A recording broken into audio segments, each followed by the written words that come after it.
Hey guys, today I want to ask you, what mistakes are you willing to make? Because if you're anything like me, you really want to do everything right. And that desire to do things right can make it hard to navigate should versus want conflicts, aka situations where you want to do one thing, but you feel like you should do something else. For example, I think I should go to bed around 10 or 11 at night and wake up around 6 or 7 in the morning, but I want to go to bed at midnight or 1 a.m. and wake up at 8 or 9 in the morning. Or I've heard that I should follow a certain series of steps to most effectively scale my coaching business, but I want to skip some of those steps and jump straight to the part that I'm most excited about. Or another example, I'm currently working on building a digital course for all of you guys. And I've been told by experts that I should pre-sell the course before making it and then make the content week by week while I deliver it. But I want to make the whole thing first and then sell it and deliver it. So how do I know whether I should do what I want to do or if I should do what I should do? Because I am terrified of flouting conventional wisdom. It always seems to be coming from these wise experts who really know what they're talking about and have helped thousands of people before me achieve all their dreams. And in the face of all that wise expertise, how do I know that my wants aren't lazy or self-indulgent or stubborn or just plain stupid, which is my biggest fear, by the way? So this is the question I ask myself to navigate these admittedly scary should versus want conflicts. I ask myself, what mistakes am I willing to make? If I make myself go to bed at 10 p.m., the potential mistake would be that I interrupt my flow. I'm a night owl. I do some of my best thinking and my best work in the evenings. If I let myself go to bed whenever I want, the potential mistake would be that I'm running a bit behind on my routine in the morning. I'm never late to calls. I'm never unprepared for calls. It's just that I'll be a little bit rushed with like showering and getting ready and playing Wordle first thing in the morning. Between those two, I would rather make the mistake of running a bit behind on my morning routine than make the mistake of interrupting my flow. I'll gladly own the mistake of running behind in the morning. It doesn't seem like that big of a deal, especially in comparison to staying in flow. I don't want to live in a world where I'm consistently losing my flow. It's too precious to me, and I'm happy to risk other mistakes in order to protect my flow. Let's go to the other example. If I make myself follow the suggested sequence for scaling my business, the potential mistake would be that I force myself to offer products that I'm not excited about. Also, I would be developing an overall habit of doing what I'm supposed to do in my business rather than developing a habit of making my own decisions. And I think doing what I'm supposed to do according to others is not a great habit for a founder and CEO. On the other hand, if I let myself scale my business the way I want, the potential mistake is that it takes me longer to make my new product a success.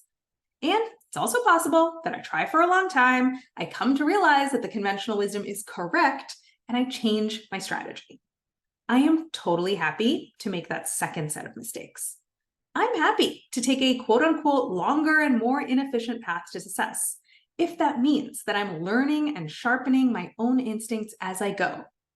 And I am happy to realize that I was wrong and change my approach, as long as I'm doing it because I genuinely changed my mind, not because someone else told me to do it. But I am not willing to make the mistake of forcing myself to do something that doesn't feel right to me. That is a surefire way to build a business that I hate. Or looking at the last example, if I make myself pre-sell a course before making it, and then only make the content a week before I deliver it to my clients, the potential mistake is that I market and sell something I don't believe in and then deliver it in a way that doesn't feel right to my creative instincts. On the other hand, if I let myself make the whole course before I sell it and before I deliver it, the potential mistake is that I have to remake the course multiple times because I realized through the selling and delivery process that it wasn't quite what people needed. And I am totally happy to make the second mistake. If I make a full course and then I deliver it and then I burn it down and I make a totally different course several times, that sounds totally good to me. Because to me, that's not inefficiency or wasted time. That's the exact kind of robust learning and product development that I am here to do. And I'm going to continue offering one-on-one coaching in addition to the course. The product that's already working, which is one-on-one coaching, is going to keep generating revenue, which gives me plenty of coverage to develop the new thing exactly the way I want, even if it's quote unquote inefficient. Trying to do everything right is a really stressful standard because every path has potential mistakes, and you are too smart not to see the potential mistakes and issues with all of the paths in front of you. So rather than trying to find the path that has no pitfalls, which doesn't exist, frame the decision as a choice between two potential sets of mistakes. Things can end up going totally screwy, no matter what you choose. You don't know the future, you probably have imperfect information even right now, and you don't know what you don't know. But you can decide ahead of time which flavor of screwiness you would prefer.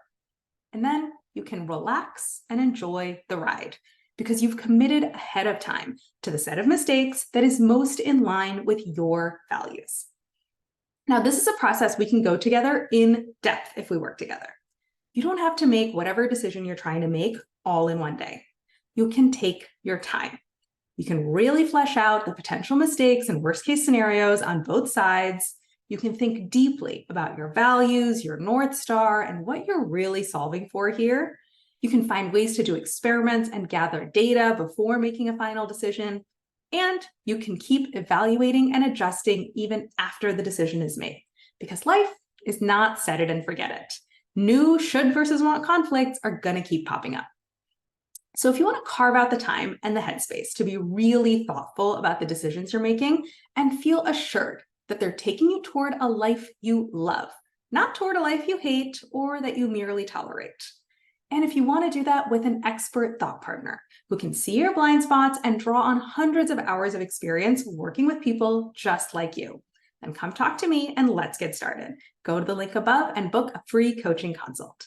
And if you want to have a quick mini breakthrough, one-shot dose of coaching to help you just get unstuck from whatever should versus want conflict has got you in its grasp, come talk to me and let's shake you loose. Go to the link above and book a free public coaching call.